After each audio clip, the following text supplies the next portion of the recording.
రాష్ట్రంలోని రెగ్యులర్ ఉద్యోగులతో పాటు పెన్షనర్స్ మరియు అక్రిడిటెడ్ వర్కింగ్ జర్నలిస్టులకు సంబంధించి డిజిటల్ హెల్త్ కార్డ్స్ ఇష్యూ చేయటకు గాను ఫైనల్ రివ్యూ సమావేశం సీఎం రేవంత్ రెడ్డి నిర్వహించారు.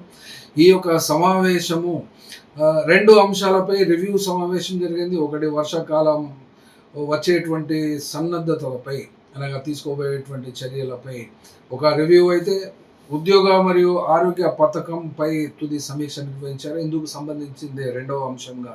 అందులో కూడా కొన్ని వివాదాస్పదమైనటువంటి చర్యలు మరియు ఉద్యోగ సంఘాల మధ్య భిన్నమైనటువంటి ఆలోచనలు, తీవ్రమైనటువంటి నిరసనలు వ్యక్తమయ్యాయి. ఇందులో కూడా ముఖ్యంగా Telangana employees health care trust ఏర్పాటు పూర్తి స్థాయిలో కాకముందే ఈ యొక్క ప్రీమియం 1.5% బేసిక్ పే నుండి ఉద్యోగస్తుల జీతాల నుండి కట్ మరియు పెన్షనర్స్ వాళ్ళ యొక్క బేసిక్ పే నుండి కట్ చేయడం అనేది జరిగిపోయింది ఆల్రెడీ నిన్న 31వ మే రోజున. దీనిపై ఇట్లా సీరియస్గా నిరసన వ్యక్తం చేశారు. అయితే హాస్పిటల్స్లో ఇప్పటి వరకు కూడా రాష్ట్రంలో ఉన్నటువంటి హాస్పిటల్ అనగా నెట్వర్క్ పూర్తి స్థాయిలో ఏర్పడక ముందే ఈ యొక్క ఆర్డర్స్ను లేదా రివ్యూను కంక్లూడ్ చేయడము అనేది ఎంతవరకు కరెక్ట్, ఈ యొక్క ప్రీమియంను కట్ చేయడం ఎంతవరకు కరెక్ట్ అనేటువంటి ప్రశ్న వస్తుంది.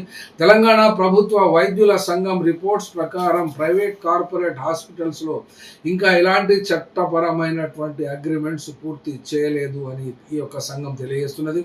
అట్లాగే నెట్వర్క్ హాస్పిటల్స్ పూర్తిగా ప్రీమియం డబ్బులు ఏ రకంగా కట్ చేస్తారు, ఆ యొక్క చైన్ ఏర్పడక ముందే అనగా తెలంగాణ రాష్ట్రంలో ఉన్నటువంటి హాస్పిటల్స్ అన్నీ కూడా ఈ యొక్క డిజిటల్ హెల్త్ కార్డ్స్ను యాక్సెప్ట్ చేస్తావా లేవా అనబడేటువంటి అగ్రిమెంట్స్ అయితే పూర్తి కాలేదు. సంఘాల మధ్య కూడా విభేదాలు ఇక్కడ కనబడుతున్నవి.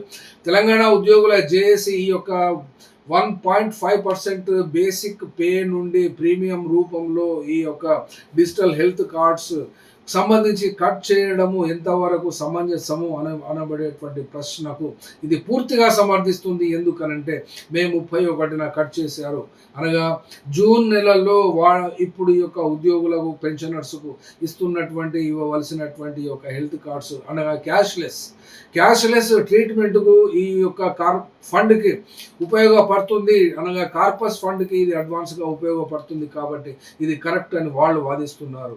అయితే ఇక్కడ ట్రస్ట్కు పూర్తి అధికారాలు ఎంప్లాయీస్కు సంబంధించినటువంటి సభ్యులు ఉంటున్నారు. అట్లాగే ఈ యొక్క ప్రీమియంకు సంబంధించి జమ చేయడం కేవలం ట్రస్ట్లోనే ఉంటుంది. ఐఏఎస్ ఆఫీసర్ సారథ్యంలో ఈ యొక్క ప్రింటింగ్ మరియు డిస్ట్రిబ్యూషన్ చేయడం జరుగుతుంది అనేటువంటి అంశం అయితే ఇక్కడ ఫైనల్గా వచ్చేసింది.